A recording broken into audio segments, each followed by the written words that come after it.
Bank account ખોલાવવું છે, demat account ખોલાવવું છે, નવું સિમ કાર્ડ જોઈએ છે કે પછી ક્યાંય પણ ફોટો આઈડી કે એડ્રેસ પ્રૂફ આપવાનું છે, આ બધા માટે આપણું આધાર આપણને કામ લાગે છે. હવે જ્યાં બી આપણે કેવાયસી ડોક્યુમેન્ટ સબમિટ કરવાના હોય ત્યાં બધે આપણે આપણા આધારની પ્રિન્ટઆઉટ, આધારની ઝેરોક્સ સબમિટ કરી દઈએ છીએ.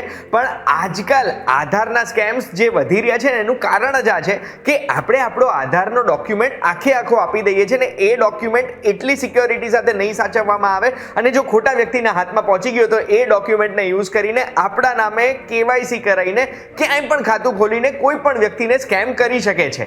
અને એટલે જ હવે આધાર કાર્ડ કોઈ પણ જગ્યાએ સબમિટ કરવાનું હોય તો આપણે આખું આધાર નહીં કરવાનું, માસ્કડ આધાર સબમિટ કરવાનું. તો શું હોય છે માસ્કડ આધાર અને કઈ રીતે 2 મિનિટમાં આપણે માસ્કડ આધાર જનરેટ કરીને ક્યાંય પણ સબમિટ કરવું છે એ કરી શકીએ, એ તમે જો જાણવા માંગતા હોય તો એના માટે ધ્યાનથી સાંભળજો. હું તમને એક વાત કહું.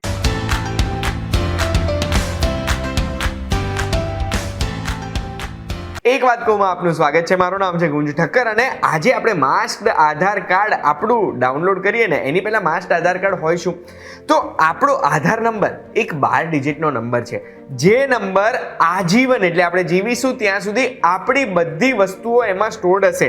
કેટલી રસી લીધી કોવિડની સામે, આપણું પેન કાર્ડ એની સાથે લિંક્ડ છે એટલે આપણી આવક કેટલી છે, આપણે વોટ કર્યો કે નહીં, અગર ઇલેક્શન કાર્ડ લિંક્ડ હોય તો એ પણ ખબર પડી જાય, કેટલા સિમ કાર્ડ છે, આપણું એડ્રેસ શું છે, આપણે બધી જ માહિતી તમે સમજી લો ને આધાર નંબરથી કોઈ પણ વ્યક્તિને મળી જાય.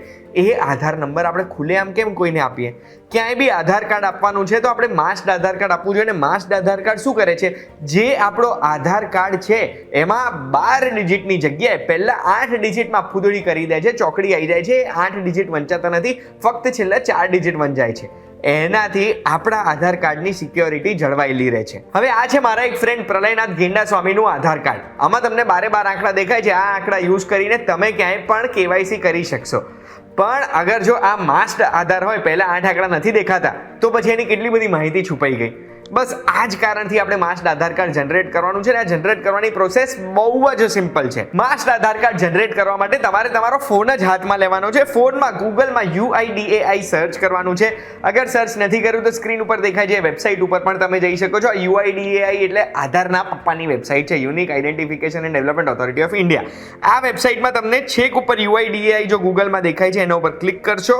પછી ઇંગ્લિશ દેખાયું, મેં ઇંગ્લિશ સિલેક્ટ કર્યું છે. તમને જે ભાષા ગમે છે એ સિલેક્ટ કરવાની છે. એ સિલેક્ટ કરશો એટલે UIDAI ની વેબસાઇટમાં તમે એન્ટર થશો. હવે આ UIDAI ની વેબસાઇટ નહીં, અહીંયા માય આધારમાં ડાઉનલોડ આધાર દેખાય છે એ સિલેક્ટ કરવાનું.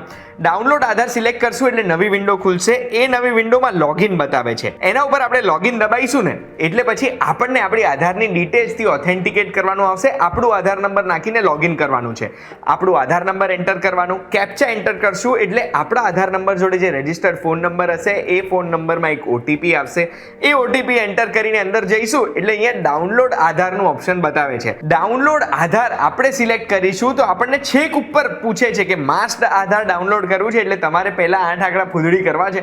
એ સિલેક્ટ કરી દઈશું અને પછી આપણે ડાઉનલોડ કરીશું તો જે આધાર કાર્ડ આપણે ડાઉનલોડ કર્યું છે એ ફૂદડી વાળું એટલે આવું આવશે. બસ હવે તમારી પાસે જે માસ્કડ આધાર આવી ગયું છે ને એ માસ્કડ આધાર ક્યાંય પણ તમારે ઓથેન્ટિકેશન માટે સબમિટ કરવાનું હોય તો સબમિટ કરી શકશો. બધે માસ્કડ આધાર વેલિડ છે કારણ કે નીચે UIDAI ની સાઇન હશે આ આધારમાં.